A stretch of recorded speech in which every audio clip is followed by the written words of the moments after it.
Glória a Deus. E hoje eu quero começar falando com você sobre um povo que eu acredito que todos nós aqui conhecemos, que é o povo de Israel. Depois deles serem libertos de 400 anos, servindo em escravidão no Egito, aquele povo caminha em direção à terra prometida. E era um povo que tinha visto inúmeros milagres acontecerem. Aquele povo viu maná cair do céu. Aquele povo viu o mar vermelho se abrir. Eles viram nuvem durante o dia, coluna de fogo durante a noite. Aquele povo era um povo acostumado com os milagres, mas eles não conheciam a fonte dos milagres. Era um povo que estava acostumado com o sobrenatural, mas não conhecia a presença. Era um povo que estava apoiado em uma pessoa.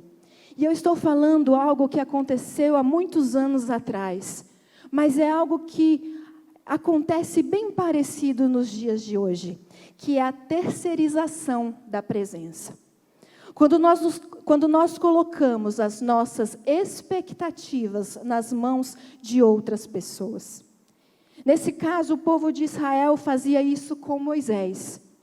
E eu te pergunto, na mão de quem você tem colocado suas expectativas? O povo estava olhando para Moisés e o que Moisés poderia fazer por eles. Aquele povo que viu milagres de Deus não conhecia o Deus dos milagres. E eu preciso de dizer, o Evangelho de Cristo Jesus não é sobre ver milagres, é sobre conhecer a Deus. Porque ver milagres não muda a nossa vida. O que muda a nossa vida é um relacionamento com Deus. Aquele povo via os milagres, mas não mudava. Por quê? Porque faltava um relacionamento. E quando eu falo da presença, eu não estou falando sobre o livre acesso que nós temos à presença de Deus, porque isso nós já sabemos, foi nos dado, foi nos garantido por Jesus na cruz do Calvário. Também não estou falando sobre o livre acesso à palavra de Deus que nós, como brasileiros, nós temos, porque graças a Deus o nosso Brasil é um estado laico. A questão aqui é o que nós estamos fazendo com o privilégio desse acesso. O que estamos fazendo com o privilégio ao acesso à presença de Deus. E sabe, parte do nosso relacionamento com Deus, ele é permeado com o relacionamento que nós tivemos com o nosso pai terreno. E muitas pessoas, pela ausência de um pai, e é algo que com certeza você já ouviu várias vezes, a ausência de um pai ou um sofrimento causado por um pai, transfere esse relacionamento para Deus, o Pai. E é por isso que nós precisamos conhecer e receber a paternidade de Deus, para termos um relacionamento que nos dá identidade e nos dá destino. Jesus disse, não foste vós quem vos escolheste a mim. Pelo contrário, eu vos escolhi a vós. Muitas pessoas usam esse texto para falar sobre um propósito, sobre um projeto que Deus tem com aquela pessoa. Mas muito mais do que isso, esse texto sobre escolher fala sobre Deus querer ter um relacionamento comigo e com você. Nós podemos perceber isso com Adão e Eva. Depois que Deus criou Adão e Eva, o que ele fazia? Na viração do dia, ele vinha aqui para ter um relacionamento com eles. E eles ainda eram tratados como criaturas. Jesus vem, morre na cruz do Calvário, e o seu sacrifício nos torna filhos de Deus e co-herdeiros com Cristo. Precisamos parar de olhar para a escolha de Jesus por nós como um projeto. Eu vou ser isso. Nós precisamos parar de olhar como destino. Eu quero isso, eu preciso disso. Deus vai me dar isso. A escolha de Deus por nós começa num relacionamento de pai e filho. E nós precisamos entender que quando temos essa dificuldade de perceber que a escolha de Deus começa em um relacionamento, é porque talvez nós estamos com um sentimento de orfandade no nosso coração. E é por isso que nós precisamos entender e falar sobre orfandade. A primeira vez que a palavra órfão é citada na Bíblia é em Gênesis capítulo de número 22. E o sentido é o mais comumente falado por nós, uma pessoa carente da presença de um pai. Mas no Novo Testamento, orfano já tem uma ampliação no seu significado. É a ausência de um professor, de um guia, de um mentor, de um orientador na vida. E paralelo a isso, nós temos o texto de Tiago, que diz que a religião pura e sem mácula para com Deus e Pai é cuidar do órfão. Mas essa palavra cuidar não é somente fazer uma visita a um orfanato. A palavra cuidar é prover, é sustentar, é dar o que precisa. E é isso que nós precisamos entender. Quando a gente fala que Deus, Ele é o nosso provedor, nós não estamos falando de dinheiro simplesmente, estamos falando de presença. E nós precisamos entender sobre a presença. Nós precisamos querer a presença de Deus, o nosso Pai. Nós percebemos isso em José do Egito. Ele foi traído pelos seus irmãos. Ele perdeu a provisão de um pai terreno. Mas José não perdeu a presença. José, ele foi jogado no poço, ele foi jogado na cadeia. José, ele governou uma grande nação, mas ele prosperava. Por quê? Porque ele tinha a presença de Deus. A questão aqui não é a provisão do Pai, o que o Pai terreno pode nos dar. Aqui é a presença que o Pai celestial pode nos dar. Você precisa entender que a presença de Deus é mais importante do que qualquer outra coisa. Circunstâncias difíceis não podem nos afastar da presença de Deus. Quando Agar e Ismael, eles vagaram pelo deserto, eles não morreram de sede, não foi por causa de um pouquinho de água dentro de uma botija que deram para eles. Eles não pereceram porque a presença de Deus estava com eles. A presença de Deus é aquilo que nos sustenta. A presença de Deus é aquilo que nós precisamos. E Deus sempre nos dá a presença. Ele nos promete e nos garante. Ele diz: nunca te deixarei, jamais te abandonarei. Aqui é uma redundância de Deus. Deus poderia ter falado assim: eu nunca vou te deixar, e para nós já bastava. Mas Ele fez questão de falar nunca, jamais, para que eu e você tenhamos a certeza que Ele nunca nos deixa, que Ele nunca vai nos abandonar. Deus poderia ter se posicionado na nossa vida como um Senhor distante, mas Ele escolheu nos chamar de filhos. E de todas as heranças que Ele poderia nos deixar, Ele nos deixou a maior herança, que é a herança da sua presença. A presença de Deus é o que faz a diferença na nossa vida, na nossa identidade, no nosso destino, no nosso futuro e no nosso presente. E eu quero falar da ausência e da presença em um momento muito difícil para o povo de Israel. Um momento de escassez, um momento de guerra. E eu quero ler com você Josué, capítulo de número 1, do versículo 5 ao 11.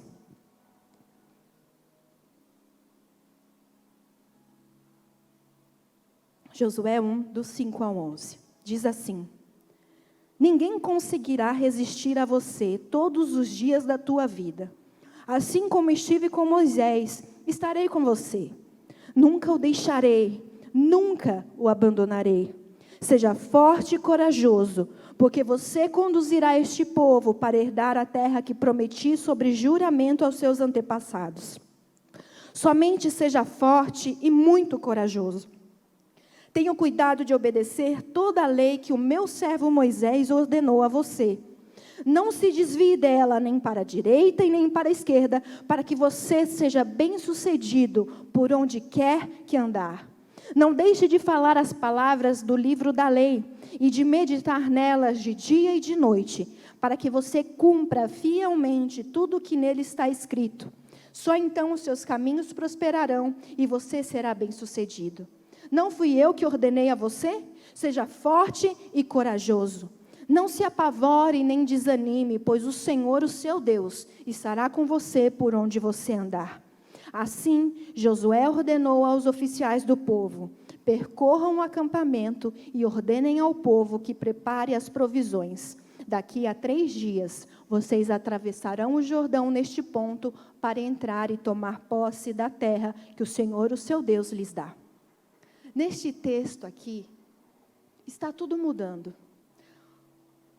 A geografia está mudando, o povo está mudando, o conceito que eles tinham sobre si mesmos está mudando, a maneira de trabalhar está mudando. A única coisa estática aqui nesse texto é a presença de Deus, que não muda. Tudo estava mudando. O povo ia entrar na terra prometida, passando-se anos de uma vida nômade, uma vida no deserto. Chegou o grande dia. Era um momento especial para eles. Era uma terra que tinha sido prometida para eles, a terra era deles, mas era uma terra que eles nunca tinham estado lá. Era uma casa que eles nunca tinham entrado naquela casa. Então eu imagino que gerou no coração deles o medo, a insegurança, o desespero.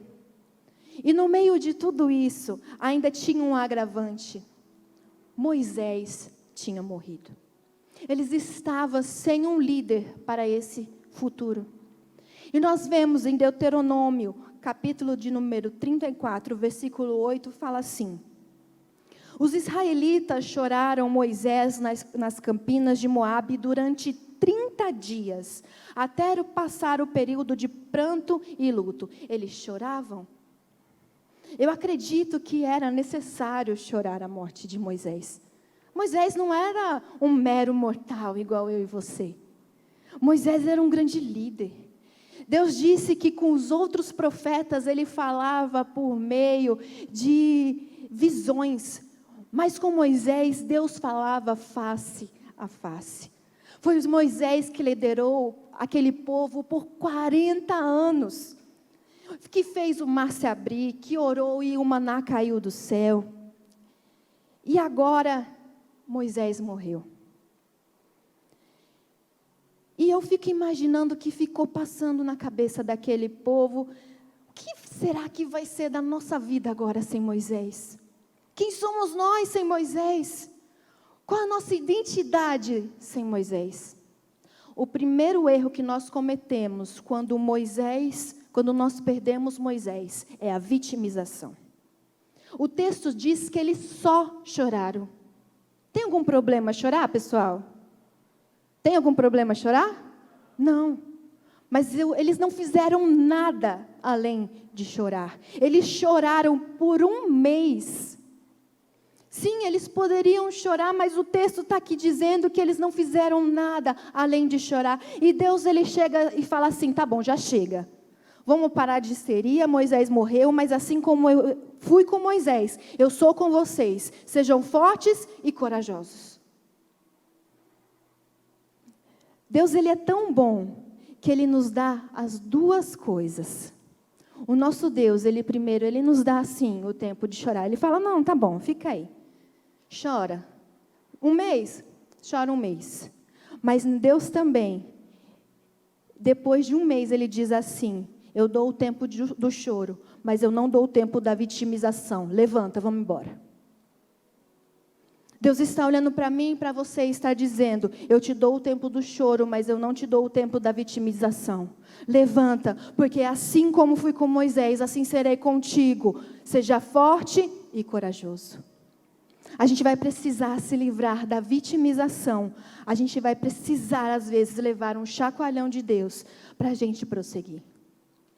Deus está dizendo: eu estou usando esse fator para te levar mais perto da minha presença, Israel. Moisés foi embora, mas a presença não foi. Moisés morreu, mas a presença continua. Deus está perguntando para mim e para você, qual foi o Moisés que foi embora e você se agarrou, se a presença de Deus ainda está com você? Abra mão da vitimização.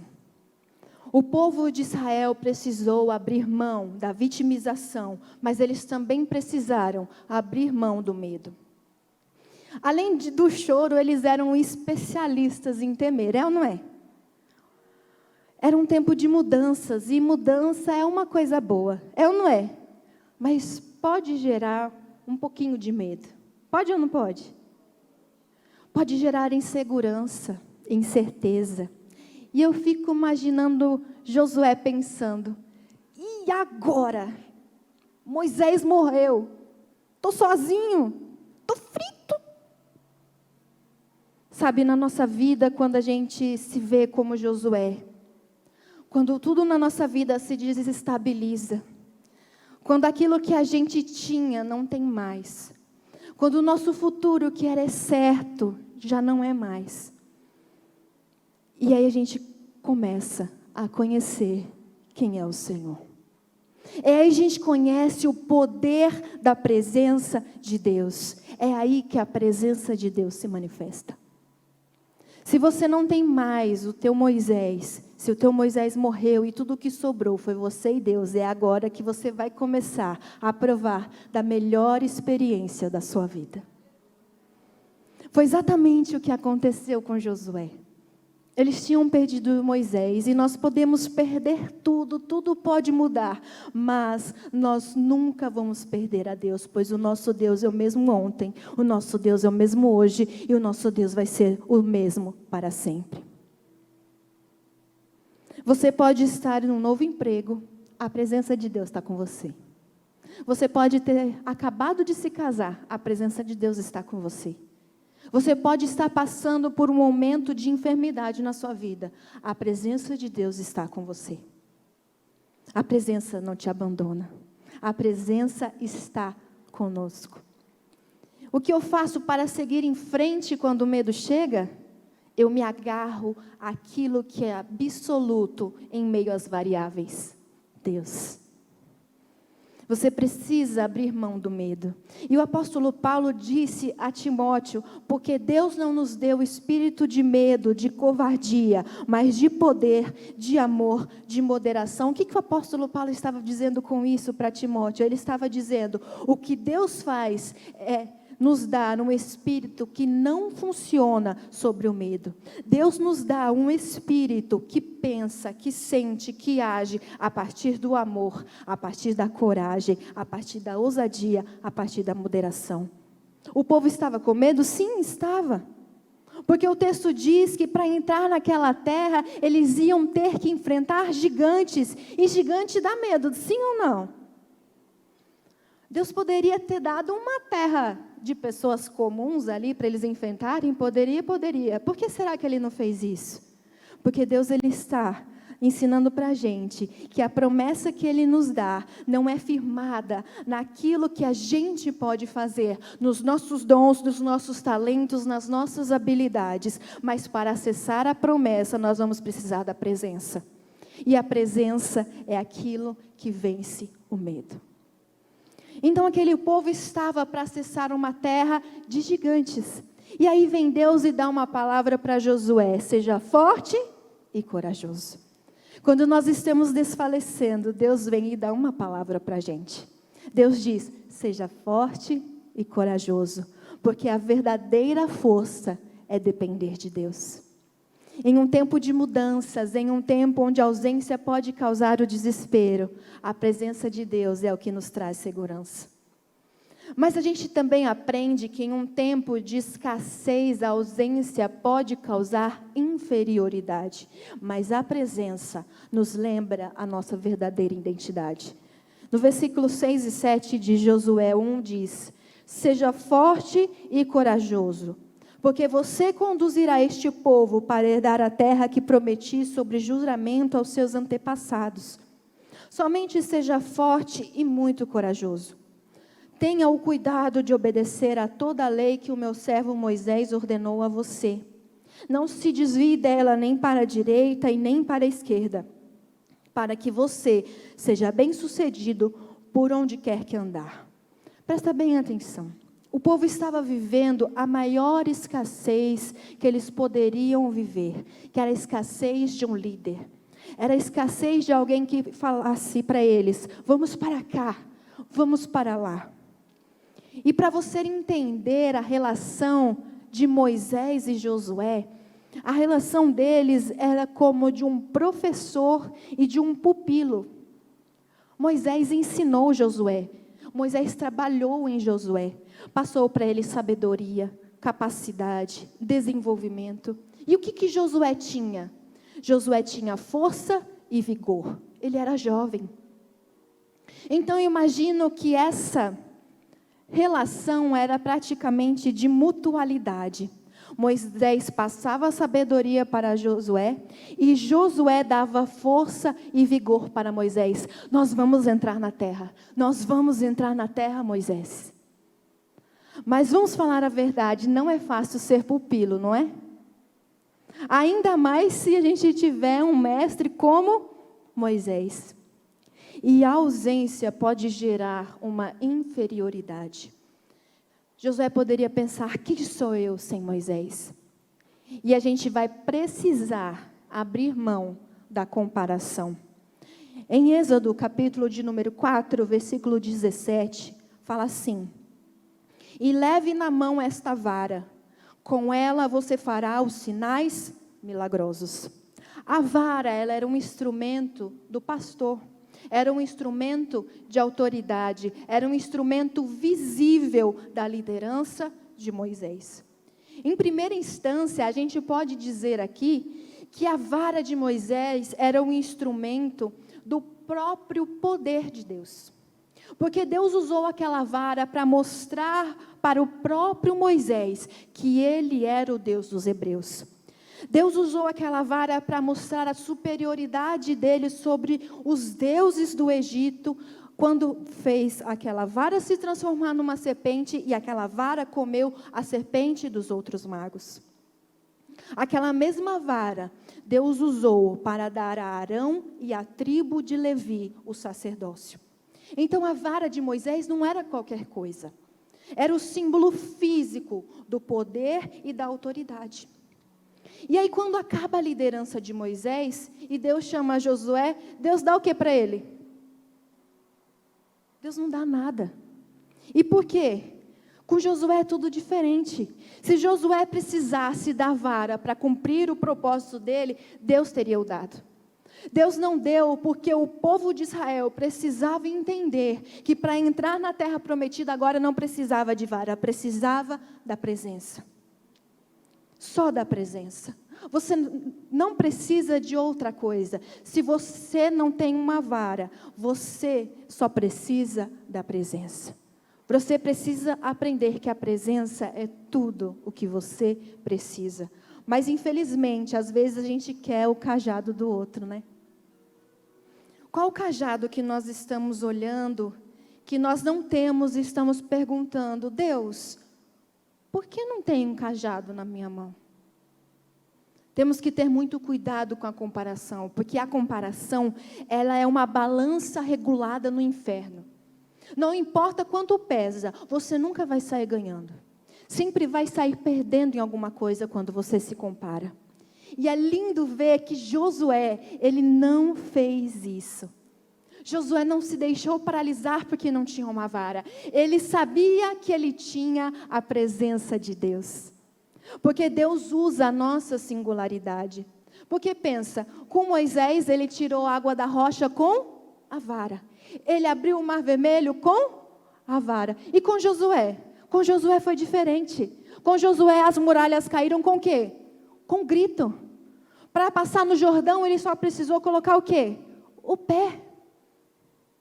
Porque não cabe a mim e a você dizer como Deus usa a gente. O problema é que a gente quer o cajado do outro, a gente quer o dom do outro, a gente quer o talento do outro. E quando Deus está dizendo assim, com você, querido, é diferente. Respeita a tua singularidade, porque ela foi dada por Deus para você. Então abra mão da comparação, porque você tem a presença de Deus. E essa foi a maior herança que Moisés deixou para Josué. Foi a presença.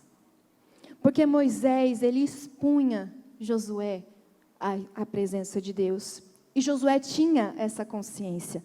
Ele sabia que os feitos maravilhosos de Moisés não era por causa de um apetrecho. Ele sabia que os feitos maravilhosos de Moisés estavam na presença. Abra mão da comparação em tempos de escassez. Mas abra mão também do egoísmo. Porque vamos falar a verdade, chegou um ponto decisivo na vida de Josué. Deus disse assim: agora é contigo. É tu que vai ser o líder agora. Saiu de estagiário, foi contratado. Parabéns. Gente, não é fácil sair da posição de estagiário. Uma coisa é você ser assistente, outra coisa é você ser o chefe, é você ser o líder, sim ou não? E Josué poderia ter virado e falado assim: eu liderar esse povo complicado? Vou nada. Vou arranjar problema para minha cabeça? Vou não, vou nada. Mas ele abriu mão do egoísmo. Precisamos entender que quando Deus nos comissiona, não é por nossa causa, não é para nós mesmos, mas é para pessoas e por pessoas. Deixa eu te dizer, o teu propósito não é fazer de Deus o teu empresário, não é fazer com que Deus levante o seu nome sobre as outras coisas, sobre as outras pessoas, não é fazer você ter visualizações, não. O teu propósito é cumprir um propósito por causa de pessoas e para pessoas. Porque tem horas que se você não compreender isso, você vai querer dar um passo para trás. Se você consegue entender que o teu propósito é por pessoas e para pessoas, você continua. Você abre mão da dor, que às vezes é ouvir. Você abre mão. Por quê? Porque você abre mão do egoísmo. E quando Deus diz para Josué, seja forte e corajoso, Deus, ele não estava dando uma ideia para Josué. Deus, ele não estava dando um conselho para Josué. Deus estava dando uma ordem. Você já percebeu que na nossa vida Deus não vai pedir nossa opinião? Tem momentos na nossa vida que Ele vai dizer: eu estou mandando você ser forte e corajoso, porque nessa hora, se você não for forte e corajoso, você morre. Já percebeu isso? Deus, ele não vai ficar pedindo a nossa opinião. Deus vai mandar, porque quem manda é Ele, e nós vamos obedecer. Temos que abrir mão do egoísmo, mas precisamos abrir mão também da motivação errada. O texto todo envolve a terra prometida. Porque a terra prometida é maravilhosa, a terra prometida é isso, a terra prometida é aquilo. Mas o verdadeiro presente não era a terra prometida. O verdadeiro presente era a presença de Deus. Deus disse assim: não te abandonarei. Esse é o presente, a presença de Deus. Cuidado para você não achar que o presente é a propriedade, quando o presente é a presença. O problema é que às vezes a gente esquece de alinhar o nosso coração com a motivação certa. Infelizmente, a gente faz parte de um povo que culturalmente aprendeu a lidar com Deus como se Deus fosse um Papai Noel e fica: me dá presentes, presentes, presentes. Quando na verdade nós precisamos dizer: eu quero tua presença, tua presença, tua presença. É como se Deus estivesse dizendo assim: ame o que eu sou e você vai ter o que eu tenho. Mas às vezes a gente ama o que Ele tem e não ama quem Ele é. Nós precisamos desejar mais do que tudo a presença do nosso Deus. Então Deus se encarrega de lembrar a Josué: eu estarei com você, como estive com Moisés, eu não vou te abandonar. Mas deixa eu falar para você uma coisa, eu quero que você avise ao povo para meditar na minha palavra, dia e noite. Olha, Josué, eu tenho que te dizer que a tua motivação tem que se deleitar em mim, tem que ser se agradar em mim e tem que ser para viver para isso. Gente, ninguém quer ser amado por aquilo que tem. Como você acha que é para Deus isso? Como você acha que Deus, Ele se sente? Deus estava dizendo para Josué: alinhe a sua motivação, eu quero ter certeza que você está nessa pelos motivos certos. Eu quero ter certeza, Josué, que você está entrando na terra prometida, que você está assumindo a liderança para ensinar o que é certo ao povo. Eu quero ter certeza, Josué, que você não está nessa para dizer, sou eu quem mando. Eu quero ter certeza, Josué, que você está nessa para ensinar o que precisa ensinar. Para não negociar valores e não negociar princípios. Eu quero ter certeza, Josué, que você vai ensinar o povo a meditar na minha palavra, dia e noite. Nós precisamos alinhar o nosso coração, porque se a gente se apoiar em qualquer coisa que não seja a presença de Deus, essa coisa vai nos ser tirada. Mas a única coisa que não pode ser tirada de mim e de você é a presença. É por isso que é nela que nós precisamos nos apoiar. Porque se você se apoiar em algo que não é presença de Deus, se essa coisa for tirada de você, como é que você fica? Deus está dizendo, é a minha presença que você precisa. Mergulhe na minha palavra, mergulhe na minha presença. Durante um tempo de guerra, a ausência pode gerar passividade para você, mas a presença de Deus vai te dar força para agir. A gente precisa entender que a gente está numa guerra. E eu tenho que te dizer algo bonito dessa guerra. Essa guerra em que nós estamos é uma guerra forjada. E eu vou te explicar o que é uma guerra forjada.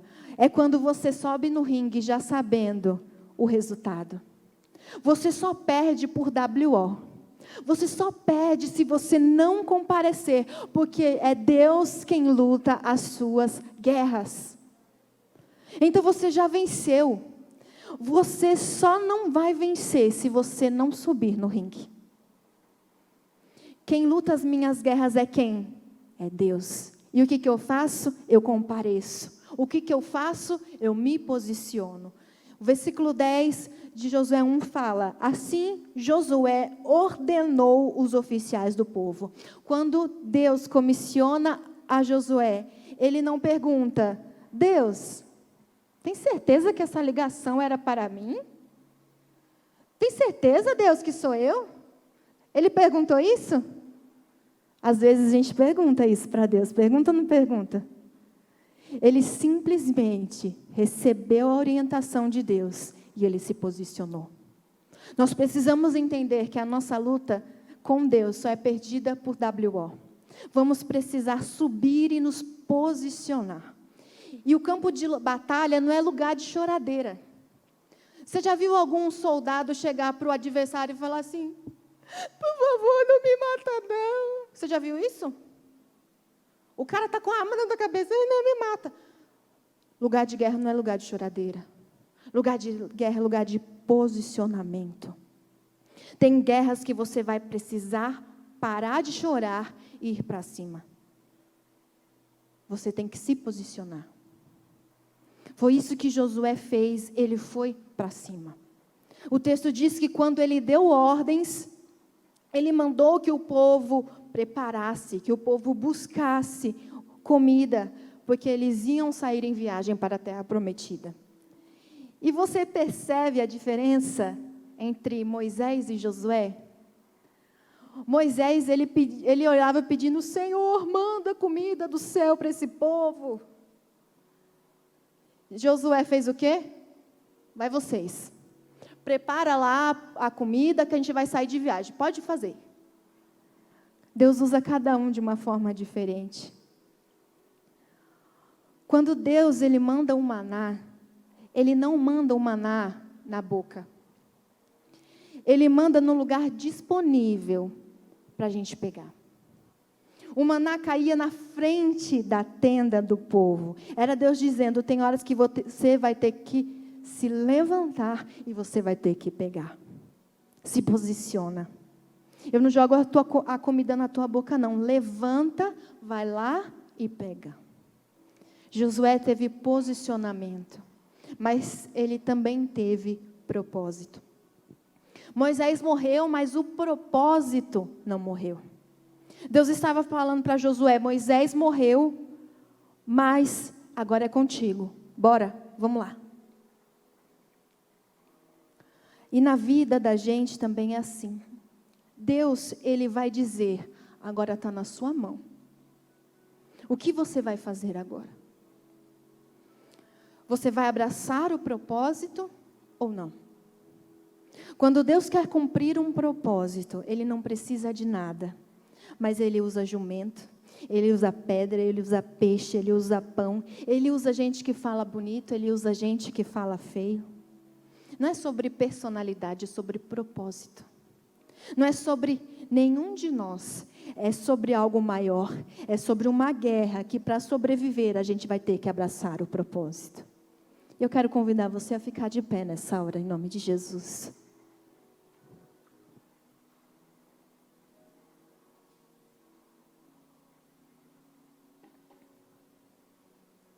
Deus está dizendo para mim e para você nessa noite: seja forte e corajoso. Eu não sei qual é o momento que você está passando, mas Deus está te dando uma ordem. Seja forte e seja corajoso. E Deus, Ele vai nos forjando. Quando perdemos Moisés, nós ganhamos a presença. O que você vai valorizar mais? O Moisés que foi embora ou a presença que permaneceu? Você pode desejar mais a presença do que a terra prometida? Você pode dizer nessa noite: Deus, eu só quero a tua presença. Feche seus olhos em nome de Jesus.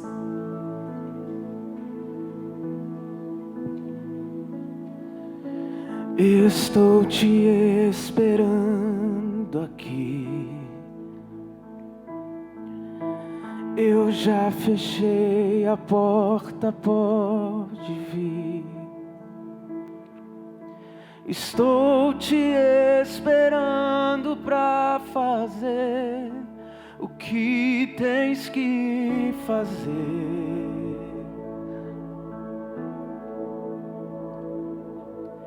Meu coração aberto já está. Te peço, vem encher esse lugar. Te entrego tudo que eu tenho e sou, e também quem não sou. Eu só quero tua presença. Eu só quero tua presença. Hoje não vou te pedir nada. Só quero levantar a minha voz pra te dizer que a tua graça já me basta. A tua presença já nos basta, Pai. Estou te esperando aqui. Eu já fechei a porta, pode vir. Estou te esperando pra fazer o que tens que fazer.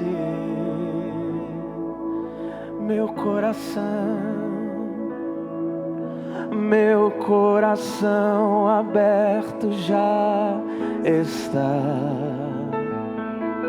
Te peço, vem encher esse lugar. Te entrego tudo que eu tenho e sou, e também quem não sou. levante as suas mãos. Eu só quero a tua presença, Pai. Eu só quero tua presença. Hoje não vou te pedir nada, só quero levantar a minha voz para te dizer que a tua graça já me basta. Eu só quero tua presença. Hoje não vou te pedir nada,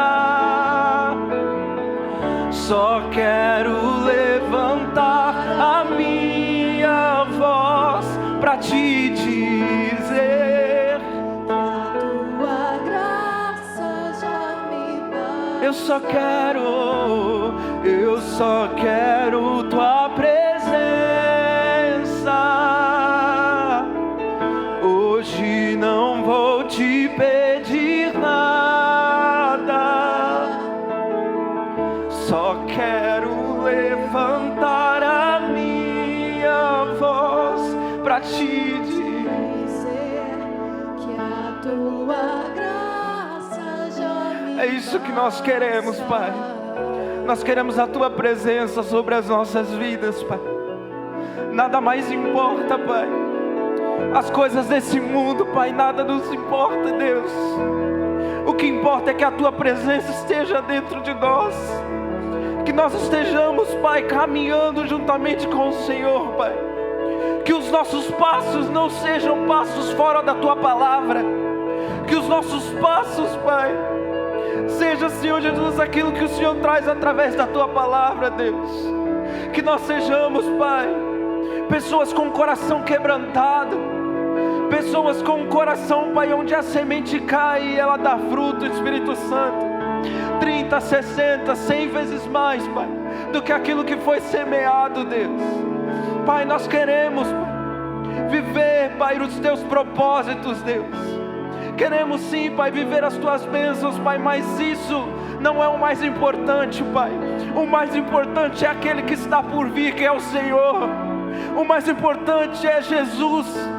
O mais importante, Pai, é que nós venhamos caminhar nessa terra, Pai. Que nós não venhamos simplesmente passar por essa terra, mas que nós venhamos deixar um legado, Espírito Santo.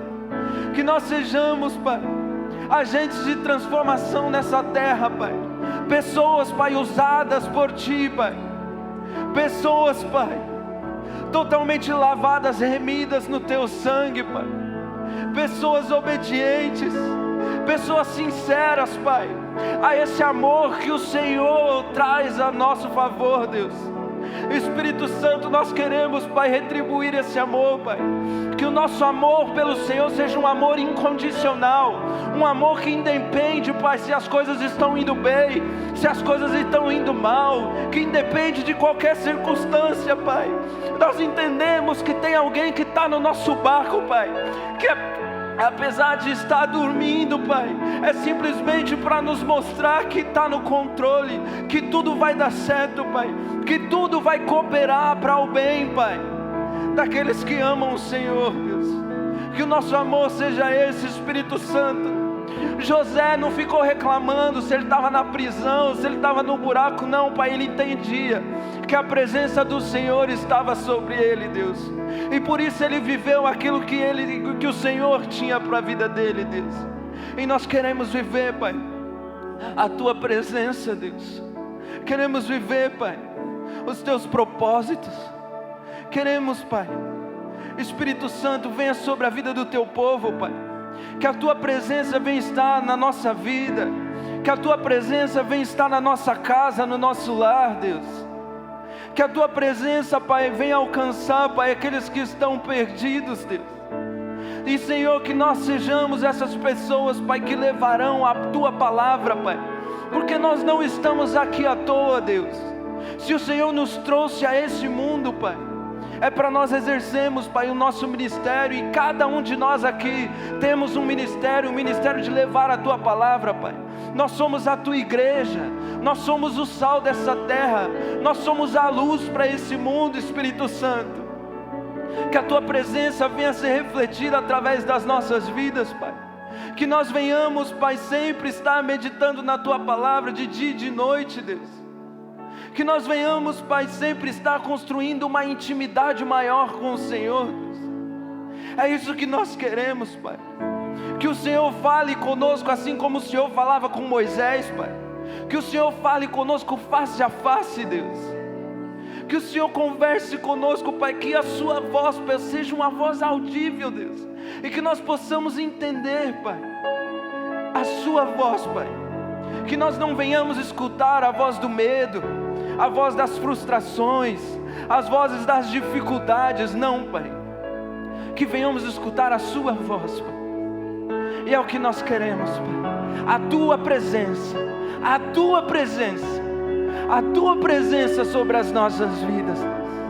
Quem já pisou?